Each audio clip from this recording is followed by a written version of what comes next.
اسی طریقے سے کوئی چیز کسی دکان سے آپ کو خریدنا ہے اور آپ نے لوگوں کی گزرگاہ پر گاڑی کھڑی کر دی، پارک کر دیا، اور اب آپ سامان پیک کرانے لگے، دال دے دو، چاول دے دو، دھنیا دے دو، مرچا دے دو، ہلدی دے دو، نمک دے دو، مسالہ دے دو، اور اس میں آپ کو آدھا گھنٹہ لگ رہا ہے اور آدھے گھنٹے تک آپ کی گاڑی غلط جگہ پر پارک رہی، لوگوں کو آنے جانے میں دقت ہو رہی ہے اور تکلیف ہو رہی ہے۔ میرے بھائیوں، یہ بھی تکلیف دینے کے ضمن میں شامل ہے۔ ہمارے بیٹے کی یا بیٹی کی شادی ہو رہی ہے، گھر کے باہر ہم نے ٹینٹ لگا دیا ہے، باراتیوں کو وہاں ٹھہرا دیا ہے، لوگوں کا گزرنے کا راستہ ہے وہ۔ اب لوگ جب دیکھ رہے ہیں کہ یہاں ٹینٹ لگا ہوا ہے، راستہ گزرنے کا ہے، اب 1 کلومیٹر دور سے اور 2 کلومیٹر دور چکر کاٹ کے بیچارے وہ کہیں جا رہے ہیں، راستہ روکنا اور راستے میں ٹینٹ لگا دینا، راستے میں کرسیاں ڈال کر بیٹھ جانا اور آنے جانے والوں کو تکلیف دینا، یہ بھی تکلیف دینے کے ضمن میں شامل ہے۔ ہم نہیں دے سکتے یہ تکلیف۔ اسی طریقے سے ابھی رمضان کا مہینہ آنے والا ہے، آج جو 11 فروری، اب تو 12 فروری ہو گئی ہے، میرے بھائیوں غالباً 2 مارچ سے روزہ شروع ہو جائے گا، 20 دن 18 دن بس باقی رہ گئے ہیں رمضان کا مہینہ شروع ہونے میں۔ بہت سی جگہوں پر آپ دیکھیں گے، ہمیں آپ کے علاقے میں نہیں معلوم، لیکن ہم لوگوں کے علاقے میں آئیے، رات کے 2 بجے مائک پکڑ لیا جائے گا اور اس میں چیخ چیخ کر کہا جائے گا، روزے دار بھائیوں اٹھیے، میری ماں بہنیں اٹھیں، سحری بنائیں، سحری پکائیں، روزے دار بھائیوں اٹھیے اور سحری کیجئے، روزہ ختم ہونے میں، سحری کا ٹائم ختم ہونے میں اتنی دیر باقی ہے۔ اور 1-2 بار بول کر پھر اس میں نظمیں پڑھی جائیں گی، اس میں حمدیں پڑھی جائیں گی، نعتیں پڑھی جائیں گی، اور مائک پر ایسا شور، ایسا ہنگامہ ہوگا کہ سب کی نیند میں ڈسٹرب ہوگا۔ میرے بھائیوں، آپ کو یہ اتھارٹی، یہ پاور کس نے دیا ہے کہ آپ رات میں مائک پکڑ کے چیخیں اور چلائیں اور لوگوں کو آواز دے دے کر اٹھائیں؟ کون سی حدیث میں آیا ہے کہ روزہ رکھنے والوں کو روزے کے لیے اٹھانا ثواب ہے؟ کہاں ہے؟ اگر رمضان کے مہینے میں روزے داروں کو اٹھانا ثواب ہوتا تو روزے سے بڑھ کر عبادت ہے نماز، تب تو آپ کو ہر فجر کی نماز سے پہلے، فجر کی نماز کے لیے ہر رات لوگوں کو اٹھانا ثواب ہوتا، اور آپ مائک پکڑ پکڑ کے کہتے ہیں فجر کے نمازیوں، فجر کی نماز کھڑے ہونے میں اتنا وقت رہ گیا ہے، جلدی آؤ، آؤ فجر کی نماز پڑھنے کے لیے آؤ۔ نماز تو روزے سے بڑی عبادت ہے۔ اگر نماز کے لیے لوگوں کو مائک لے کر اٹھانا جائز نہیں ہے تو میرے بھائیو پھر روزے کے لیے آپ کو مائک پکڑ کے لوگوں کو اٹھانا کہاں سے جائز ہو جائے گا؟ اب آپ کہیں گے کیا روزے داروں کو اٹھانا گناہ ہے؟ ارے اٹھا دیا تو کیا ہو گیا؟ میرے بھائیو، آپ صرف روزے داروں کو نہیں اٹھا رہے ہیں، آپ ان لوگوں کو بھی بیدار کر رہے ہیں جن کی اوپر روزہ نہیں ہے۔ ایک بوڑھا آدمی ہے جس کی عمر 90 سال ہو چکی ہے، اب وہ روزہ نہیں رکھ سکتا ہے، کمزوری ہے اس کو، بہت زیادہ نقاہت ہے، کمزوری ہے، اب فدیہ دے گا بس۔ اگر وہ نہیں دے سکتا تو اس کی اولاد دے گی، ایک مسکین کو کھانا کھلائے گی روزے کے بدلے میں، فدیہ اس کی اوپر، لیکن اب اس کی اوپر روزہ نہیں ہے، اب وہ بیچارہ روزہ رکھنے کے لائق نہیں ہے۔ اب آپ جب اٹھا رہے ہیں مائک میں شور کر رہے ہیں، ہنگامہ کر رہے ہیں، تو وہ بیچارہ اس بوڑھے آدمی کی نیند بھی کھل رہی ہے۔ ایک آدمی نے مجھے بتایا، مولانا روزے کے دنوں میں ہمارے علاقے کے ایک آدمی نے مجھے بتایا کہ مولانا اتنی زور زور سے شور ہوتا ہے کہ ہمارے باپ جن کی عمر 85 سال ہے اٹھ جاتے ہیں، بیدار ہو جاتے ہیں، جبکہ میرے باپ کا علاج چل رہا ہے، وہ مائنڈلی ڈسٹرب بھی ہیں، اب ان کا دماغی توازن ٹھیک نہیں ہے، مائیگرین کی بیماری ہے، ان کو نیند کی گولی دینا پڑتی ہے، ان کو ڈپران 10 mg کی چل رہی ہے، جب وہ ڈپران 10 mg کی دیتے ہیں تب ان کو نیند آتی ہے، جب وہ سو جاتے ہیں، لیکن اگر مائک کی آواز سن لیں تو ان کی نیند میں ڈسٹرب ہو جاتا ہے، پھر ان کو کوئی بھی ٹیبلٹ دے دو پھر نیند نہیں آتی، اور جب وہ مائک کی آواز سے اٹھ جاتے ہیں تو پھر بے چین رہتے ہیں اور پورے گھر والوں کو پھر پریشان کرتے ہیں۔ میرے بھائیوں مجھے بتاؤ اس آدمی کی اس پریشانی کا ذمہ دار کون ہے؟ آپ اس آدمی کی بھی نیند میں ڈسٹرب کر رہے ہیں جس کو نیند کی سخت ضرورت ہے۔ ایک حاملہ عورت جس کے پیٹ میں حمل ہے، بچہ ہے، شریعت اس کو اجازت دیتی ہے ابھی روزہ نہ رکھے، اگر روزہ رکھے گی تو کمزور ہو جائے گی، کھائے گی پیے گی نہیں تو پیٹ کا بچہ بھی مر سکتا ہے، شریعت اجازت دیتی ہے کہ ابھی وہ روزہ چھوڑ دے۔ اب آپ جب مائک پر چیختے ہو چلاتے ہیں تو اس عورت کی بھی نیند کھل جاتی ہے جس کے اوپر روزے کی رخصت ہے، جس کے اوپر روزہ بھی نہیں ہے۔ ایک مرضیہ عورت جو دودھ پلاتی ہے اپنے بچے کو، شریعت کہتی ہے جب تک وہ اپنے بچے کو دودھ پلا رہی ہے روزہ چھوڑ دے، کیونکہ ماں جب کھائے گی تو دودھ بنے گا، جب دودھ بنے گا تو بچے کو پلائے گی، اور جب کھائے گی ہی نہیں تو دودھ نہیں بنے گا، اور جب دودھ نہیں بنے گا تو بچہ پیے گا کیا؟ اس لیے دودھ پلانے والی عورت جب تک بچہ دودھ پی رہا روزہ چھوڑ سکتی ہے اور بعد میں اس کی قضا کرے گی۔ تو میرے بھائیوں اب غور کیجئے، اس عورت کے اوپر جب روزہ نہیں ہے تو آپ اس کو کیوں اٹھا رہے ہیں؟ آپ اس کی نیند میں بھی ڈسٹرب کر رہے ہیں، اس کی بھی نیند کھل رہی ہے۔ تو اماطۃ الاذى عن الطریق، راستے سے تکلیف دہ چیز کو دور کر دینا، یہ بھی ایمان کا ایک حصہ ہے۔ دو چیزیں ہو گئیں، تیسری چیز پر ہلکا سا اشارہ کروں گا میں، ذرا غور کیجئے تیسری چیز کیا ہے، اور اس تیسری چیز کا تعلق ہماری ماں بہنوں سے بھی ہے، ہماری ماں بہنیں آئی ہوں گی، ذرا وہ بھی غور کریں، یہ تیسری چیز کا تعلق مردوں سے زیادہ عورتوں سے ہے۔ والحیاء شعبۃ من الایمان، اور حیا ایمان کا ایک شعبہ ہے۔ تین چیزیں بتائی تھیں، لا الہ الا اللہ ہو گیا، اس پر اماطۃ الاذى یعنی راستے سے تکلیف دہ چیز کو ہٹا دینا، اس پر بھی میں نے تھوڑی گفتگو کر دی۔ اب تیسری چیز والحیاء شعبۃ من الایمان، حیا شرم بھی ایمان کا ایک شعبہ ہے۔ اللہ کے نبی صلی اللہ علیہ وسلم نے فرمایا، بخاری شریف کی روایت ہے، اذا لم تستحی ففعل ما شئت، جب تیرے اندر سے شرم نکال لی گئی، جب تیرے اندر شرم نہیں رہی تو جو تیرے دل میں آئے وہ کر، ففعل ما شئت، تو جو تیرا دل چاہے وہ کر۔ یعنی جب کسی انسان کے اندر سے شرم نکل جائے، حیا نکل جائے، تو پھر جو دل میں آئے وہ کرے گا، اس کو کوئی پرواہ نہیں ہوگی کہ میں کیا کر رہا ہوں۔ کل تک ہماری خوبصورت لڑکیوں اور عورتوں کے گالوں کے خوبصورت گالوں کو کبھی آسمان کی نظروں نے بھی نہیں دیکھا تھا، آج حالت یہ ہو گئی ہے کہ انسٹاگرام پر اور ٹک ٹاک پر آپ ڈانس کرتی ہوئی نظر آ رہی ہیں۔ مجھے نہیں معلوم کہ آپ کے بہار کا، کٹیہار کا اور پورنیہ اور ہریا اور جھارکھنڈ آپ کا گڈا صاحب گنج، ان تمام علاقوں کا معاملہ کیا ہے، مجھے نہیں معلوم۔ آپ غور کر کے دیکھیے کہ آپ کے انسٹاگرام پہ آپ کے علاقے کی لڑکیاں کیا کر رہی ہیں، ہمیں اتنی جانکاری نہیں ہے۔ ہم لکھنؤ سے تعلق رکھتے ہیں، لکھنؤ کے بارے میں ہمیں اتنا معلوم ہے کہ بڑے بڑے حاجیوں، بڑے بڑے نمازیوں اور بڑے بڑے ملاؤں اور بڑے بڑے مولویوں اور بڑے بڑے حافظوں اور بڑے بڑے قاریوں کی لڑکیاں بھی انسٹاگرام پر اپنے سروں سے دوپٹے اتار اتار کر ریل بنا رہی ہیں، انسٹاگرام پہ ڈانس کرتی ہوئی نظر آ رہی ہیں، ناچ رہی ہیں۔ ان کے کپڑے چھوٹے ہو چکے ہیں، شارٹ ہو چکے ہیں، ان کے پنڈلیاں کھل چکی ہیں، ان کے گھٹنے بھی کھل چکے ہیں۔ میری پیارے ساتھیوں غور کرو، جب حاجیوں اور نمازیوں کی بیٹیاں محفوظ نہیں رہیں تو اور دوسروں کے بارے میں کیا بات کریں۔ اذا لم تستحی ففعل ما شئت، جب تیرے اندر سے شرم و حیا ہی نکال لی گئی تو جو تیرے دل میں آئے وہ کر۔ جب شرم و حیا نہیں رہے گی تو انسان یہی سب کرے گا۔ سوچئے تو صحیح، ویسٹرن کلچر نے ہمیں کہاں پہنچا دیا۔ مغربی تہذیب نے ہمیں کہاں پہنچا دیا، پشچمی سبھیتا نے آج ہمیں کہاں پہنچا دیا۔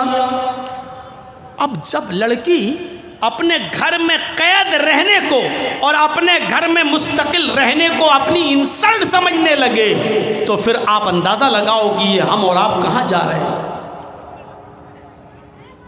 اس سے کہو کہ اپنے باپ کے لیے کھانا بناؤ، ثواب ہے، اپنے بھائی کو کھانا کھلاؤ تو ثواب ہے، اپنے بھائی کے کپڑے دھل دو، بہن اگر دھل دے گی تو کیا بگڑ جائے گا۔ افسوس یہ ہے اگر بہن اپنے بھائی کے لیے گھر میں کھانا بنا دے تو آج کی عقل پرستی کہتی ہے کہ عورت کی ذلت ہے۔ اگر گھر میں اپنے باپ کے لیے کھانا بنا کر اس کو سرو کر دے تو آج کی دنیا کہتی ہے کہ یہ دیکھو کہ عورت کو گھر کے چار دیواری میں قید کر کے رکھ دیا۔ اور وہی ہماری بہن، وہی ہماری بیٹی کسی کلب میں جا کر شراب کی بوتل اور بیئر کی بوتلیں کسٹمروں کے سامنے اور ناچ و گانا دیکھنے آنے والے لوگوں کے سامنے سرو کر دے تو یہ ترقی؟ سوچئے تو، دماغ لگائیے۔ ہماری بہن اگر ہمارے لیے ہمارے گھر میں کپڑا دھل دے تو یہ دقیانوسی، اور ہوٹلوں میں جا کر کام کرے اور مسافروں کے لیے کپڑا دھلے، چادر دھلے اور اس کو بیڈ بستر پہ بچھائے تو یہ ترقی یافتہ۔ ہماری بہن اور ہماری بیٹی اگر کھانا لا کر ہمیں سرو کر دے تو دقیانوسی، لیکن پلین کے اندر، فلائٹ کے اندر جائی اور پلین کے اندر وہی اسکرٹ پہن کر اگر ہماری وہی بہن اور ہماری بیٹی پیسنجرز کے سامنے کھانا سرو کر دے، ان کے سامنے بریک فاسٹ سرو کر دے تو ترقی یافتہ۔ اس عقل نے ہمیں کہاں کا چھوڑا ہے؟ اپنے بھائی، اپنے باپ کے لیے، اپنی ماں کے لیے، اپنی بہن کے لیے کھانا سرو کرنا تو دقیانوسی ہو گیا، اور باہر والوں کے لیے کھلانا پلانا ترقی یافتہ ہونے، لڑکی کی ترقی یافتہ ہونے کی نشانی ہو گئی۔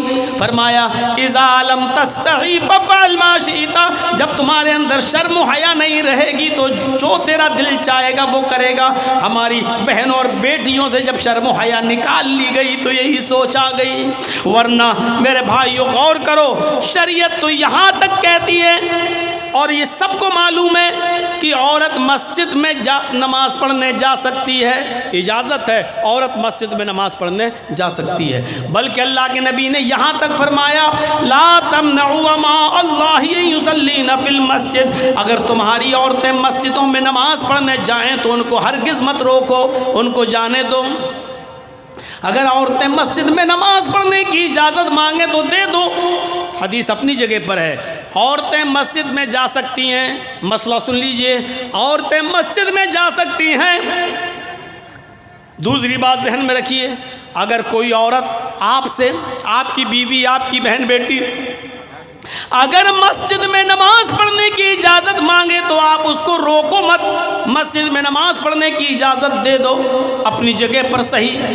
لیکن ان تمام چیزوں کے باوجود شریعت کیا کہتی ہے؟ اللہ کے نبی کا ایک حدیث اور موجود ہے، اس کے باوجود آپ نے فرمایا عورت کی اپنے گھر میں نماز پڑھنا مسجد میں نماز پڑھنے سے زیادہ بہتر ہے۔ عورت مسجد میں نماز پڑھنے جا سکتی ہے، عورت مسجد میں نماز پڑھنے جائے تو اس کو بالکل مت روکو، اس کو روکنے کا ادھیکار مردوں کو نہیں ہے، لیکن اس کے باوجود عورت سے یہ کہا جا رہا ہے اے عورت تو اگر اپنے گھر میں نماز پڑھتی ہے تو یہ تیرے لیے زیادہ بہتر ہے، کیونکہ تو مسجد میں آنے والے مردوں سے دور رہے گی، تو مردوں سے جتنا دور رہے گی اتنا تیرے لیے بہتر ہے۔ عورت کی اپنے گھر میں نماز مسجد کی نماز سے بہتر ہے۔ اس کے بعد فرمایا عورت کا اپنے برآمدے میں نماز پڑھنا، عورت کا اپنی گیلری میں، اپنے برآمدے میں نماز پڑھنا، گھر کے صحن میں نماز پڑھنا پڑھنے سے افضل ہے۔ گھر کے صحن میں تو کوئی نہ کوئی آتا رہتا ہے، اس لیے برآمدے میں نماز پڑھے گی تو اور زیادہ افضل ہے۔ اور اس ٹکڑے پر غور کیجئے گا، اس ٹکڑے پر غور کیجئے گا، عورت کا اپنے کمرے میں، اپنی کوٹھری میں، جس میں وہ اپنے شوہر کے ساتھ رہتی ہے، اور رات میں وہ کمرہ بند کر لیا جاتا ہے، یعنی جس کمرے میں وہ اپنے ہسبینڈ کے ساتھ رہتی ہے، اس کوٹھری میں، اس کمرے میں نماز پڑھنا گھر کے برآمدے میں نماز پڑھنے سے افضل ہے۔ یعنی وہ عورت جو اپنے کمرے میں، گھر کے اندر، کوٹھری میں اندر نماز پڑھے گی وہ اور زیادہ افضل ہے، کیونکہ وہ مردوں سے اتنا ہی زیادہ دور رہے گی۔ گھر میں بھی تو لوگ آتے جاتے رہتے ہیں، کبھی چچا کا لڑکا، کبھی خالہ کا لڑکا، کبھی پھوپھا کا لڑکا، کبھی موسا، یہ سب آتے جاتے رہتے ہیں، اور پردہ تو ان سے بھی ہے نا۔ ایک لڑکی کو اپنے خالہ کے لڑکے سے بھی پردہ ہے، اپنے چچا کے لڑکے سے بھی پردہ ہے، اپنے ماموں کے لڑکے سے بھی پردہ ہے، تو پردہ تو ان سے بھی ہے، اور یہ لوگ تو گھروں میں آتے جاتے رہتے ہیں جیسے کوئی معمولی بات ہو۔ تو عورت کا اپنے کمرے میں، اپنے کوٹھے میں، اپنے بیڈ روم والے کمرے میں نماز پڑھنا باہر آنگن میں اور برآمدے میں نماز پڑھنے سے افضل ہے۔ یہ بتایا ہے، یہ عورت کی شرم و حیا ہوتی ہے۔ اللہ کے رسول صلی اللہ علیہ وسلم نے عورت کو اتنا زیادہ مردوں سے دور رہنے کا حکم دیا ہے۔ کرتے ہیں آج ہم؟ اس سے اندازہ لگائیے شرم و حیا کا، عورت کی شرم و حیا کا کیا معنی ہوا، اس سے آپ اندازہ لگائیے۔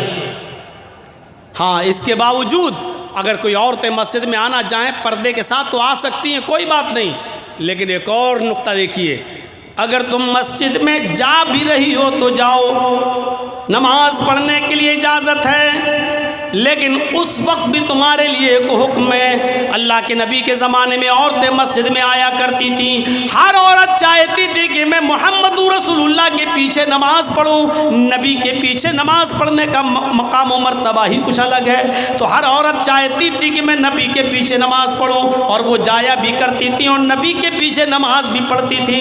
اس موقع پر اللہ کے نبی صلی اللہ علیہ وسلم نے پہلی صف کی فضیلت بتائی، مردوں کو خطبہ دیتے ہوئے پہلے صف کی فضیلت بتائی۔ آپ نے فرمایا لوگو نماز کی پابندی کرو، کوشش کرو پہلے صف میں نماز پڑھنے کی۔ تمہیں نہیں معلوم پہلے صف میں نماز پڑھنے کا ثواب کتنا ہے؟ آپ نے فرمایا اگر لوگوں کو یہ پتہ چل جائے کہ اگلی صف میں، سب سے اگلی صف میں نماز پڑھنے کا ثواب کتنا زیادہ ہے، تو لوگ لڑنے لگیں گے اگلی صف میں آنے کے لیے، جھگڑا کرنے لگیں گے آگے والی صف میں نماز پڑھنے کے لیے، یہاں تک کہ قرآن اندازی کی نوبت آ جائے گی، یہاں تک کہ قرآن اندازی کی نوبت آ جائے گی، پرچیاں اٹھانے لگیں گی اور نام پڑھا جانے لگے گا۔ نام ہے، کس کا نام آیا اس کو آگے کر دیا جائے، کس کا نام آیا اس کو آگے کر دیا جائے، لہذا قرآن اندازی کی نوبت آ جائے گی۔ اتنا زیادہ ثواب ہے اگلی صف میں نماز پڑھنے کا کہ اگر لوگوں کو بتا دیا جائے کہ اس کا ثواب کتنا ہے تو لوگ لڑنے اور جھگڑنے لگیں گے اگلی صف کے لیے۔ اب اندازہ لگائیے کتنا ثواب ہے۔ خیر صفوف الرجال اولها وشرها آخرها، مردوں کے لیے سب سے بہتر ہے کہ وہ اگلی صف میں نماز پڑھیں۔ ثواب کے اعتبار سے مردوں کی اگلی صف سب سے بہتر ہے، اور سب سے بری صف ہے سب سے پیچھے والی۔ سب سے لاسٹ میں آیا، سب سے پیچھے اس کو جگہ ملی، سب سے پیچھے نماز پڑھ رہا ہے، اللہ اکبر۔ مرد کی سب سے پچھلی صف سب سے بری صف ہے ثواب کے اعتبار سے، ثواب کی کمی و بیشی کے اعتبار سے سب سے بیکار صف کون سی ہے؟ سب سے پچھلی صف۔ اگلی صف کا ثواب دیکھ لیا، لیکن عورتوں کے بارے میں کیا فرمایا؟ آئے مستورات سنو، اگر رات کے 3:15 بجے تک بھی تم یہاں موجود ہو اور نیما کے اس جلسے میں بیٹھ کر سن رہی ہو تو سنو، اللہ کے نبی جناب محمد رسول اللہ نے فرمایا خیر صفوف النساء آخرها وشرها اولها، عورتوں کی پچھلی صف سب سے پیچھے والی صف سب سے افضل صف ہے، سب سے بہتر صف ہے ثواب کے اعتبار سے، اور سب سے بری صف ہے آگے والی صف۔ جرجی صاحب نماز پڑھا رہے ہیں، اللہ اکبر، میرے پیچھے مردوں کی 5 صفیں لگی ہوئی ہیں، 5 صفیں مردوں کی، اس کے بعد پردہ پڑا ہوا ہے، اور پردے کے پیچھے عورتوں کی 5 صفیں لگی ہوئی ہیں، 5 مردوں کی ہیں، 5 عورتوں کی ہے، بیچ میں پردہ پڑا ہوا ہے۔ تو جرجیت صاحب کے پیچھے جو مردوں کی اگلی صف ہے وہ ثواب کے اعتبار سے سب سے بہتر ہے، اور جو سب سے 5ویں صف جو سب سے پچھلی صف ہے وہ سب سے بیکار صف ہے ثواب کے اعتبار سے مردوں کی۔ لیکن اس کے بعد پردہ پڑا ہے، اور پردے کے بعد 5 صفیں عورتوں کی لگی ہوئی ہیں، ان 5 صفوں میں سب سے پیچھے والی جو صف ہے عورتوں کی وہ سب سے افضل صف ہے۔ سب سے زیادہ ثواب عورت کو تب ملے گا جب وہ سب سے پیچھے والی صف میں نماز پڑھے گی، اور ثواب سب سے کم اس وقت ملے گا جب وہ آگے والی صف میں، یعنی عورتوں کی آگے والی صف بھی سب سے بری صف ہے ثواب کے اعتبار سے، پیچھے والی صف سب سے افضل ہے کیونکہ وہ مردوں سے اتنا ہی دور رہے گی۔ میری ماں، میری بہنوں سنو، جب مسجد کے اندر بھی پردے کے باوجود تمہاری سب سے پیچھے والی صف کو سب سے اچھی صف اس لیے کہا گیا ہے کیونکہ تم مردوں سے دور رہو۔ جب مسجد میں مردوں سے دور رہنے کا حکم ہے تمہارے لیے، تو شادیوں میں، بیاہوں میں، رسم و رواج میں، کالجوں میں، اسکولوں میں، اور نیتا نگری میں، بازاروں میں اور مارکیٹوں میں اور شادیوں میں تمہارا مردوں کے ساتھ ایک ساتھ جمع ہونا جائز کہاں سے ہو جائے گا، اور تمہیں اس کی پرمیشن کہاں سے مل جائے گی جب مسجد کے اندر بھی پردے کے باوجود، پردہ ہونے کے باوجود تمہاری پچھلی صف سب سے افضل ہے، آگے والی صف سب سے بری ہے، تو پھر تمہیں عام جگہوں پر مردوں کے ساتھ خلط ملط ہونے کی اجازت کس نے دے دی ہے؟ جلسوں میں مردوں کے ساتھ میلے اور ٹھیلے لگانے کی اجازت کس نے دے دی ہے؟ ایک ہی دکان پر مردوں کے ساتھ اور عورتوں کے ساتھ خرید و فروخت کی اجازت کہاں سے مل جاتی ہے؟ اور تمہیں میرے بھائیوں، اچھی بات ہے آپ کا جلسہ اور دوسری جلسوں سے الگ ہوتا ہے، یہاں پوری کوشش کی جاتی ہے کہ عورتوں کا پنڈال الگ رہے، عورتوں کی دکانیں الگ رہیں، اور لیڈیز کو کسی بھی طریقے سے مردوں تک نہ آنے دیا جائے۔ یہ بہتر چیز ہے، اچھی چیز ہے میرے بھائیوں، کوشش ہر جگہ کے لیے ایسی ہونی چاہیے، لیکن عام جگہوں پر میں دیکھتا ہوں اور دوسری جگہوں پر جہاں خلط ملط ہے، لڑکے اور لڑکیاں ایک ہی ساتھ دکانوں پر خرید و فروخت کرتے رہتے ہیں۔ میرے پیارے ساتھیوں، جرجی صاحب نماز پڑھا رہے ہیں، میرے پیچھے 5 صفیں مردوں کی لگی ہیں، ایک رکوع کے بجائے 2 رکوع کر لیا، 2 سجدوں کے بجائے 1 سجدہ یا 3 سجدے کر لیے، بھول گیا، تو اللہ کے نبی فرماتے ہیں کہ اگر مردوں کو معلوم ہو تو مرد سبحان اللہ کہہ کر یاد دلا دیں۔ پیچھے جو لوگ موجود ہیں ان کو چاہیے کہ سبحان اللہ، اللہ اکبر کہہ کر یاد دلا دیں، لیکن مردوں کو بھی معلوم نہیں، پردہ پڑا ہے، عورتوں کو معلوم ہے کہ امام صاحب بھول گئے، جرجیت صاحب بھول گئے، تو عورت کو اگر معلوم ہو جائے کہ جرجیت صاحب یا کوئی امام صاحب بھول گئے، بجائے رکوع کے سجدے میں چلے گئے یا 2 سجدوں کے بجائے 3 سجدے کر لیے، تو ان عورتوں کو حکم ہے کہ وہ سبحان اللہ نہیں کہیں گی، اللہ اکبر نہیں کہیں گی۔ او میرے بھائیوں، غور کرو، جس عورت کی آواز کا اتنا پردہ کہ سبحان اللہ تک کہنے کی پرمیشن نہیں، الحمدللہ ان جملوں سے زمین و آسمان نیکیوں سے بھر جاتے ہیں، لیکن ان جملوں کو بھی کہنے کی اجازت نہیں دی۔ اللہ کے نبی نے فرمایا کہ اگر عورت کو معلوم ہو جائے کہ امام بھول گیا تو وہ اس طریقے سے تالی بجائے گی، پیچھے سے ایسے ایسے تالی بجا کر یاد دلائے گی، اور یہ آواز امام تک پہنچ جائے گی اور امام سمجھ جائے گا کہ میں بھول گیا ہوں۔ ان عورتوں کو سبحان اللہ، اللہ اکبر جب کہنے تک کی پرمیشن نہیں ہے تو انسٹاگرام پہ گانے کی اور ڈانس کرنے کی پرمیشن کس نے دے دی ہے؟ اپنی آواز میں غیروں تک اپنی آواز کو پہنچانے کی اجازت کس نے دے دی ہے؟ یہ پرمیشن کہاں سے آ گئی؟ اذا لم تستحی ففعل ما شئت، جب تیرے اندر شرم و حیا نہیں رہے گی تو جو تیرا دل چاہے گا وہ کرے گا۔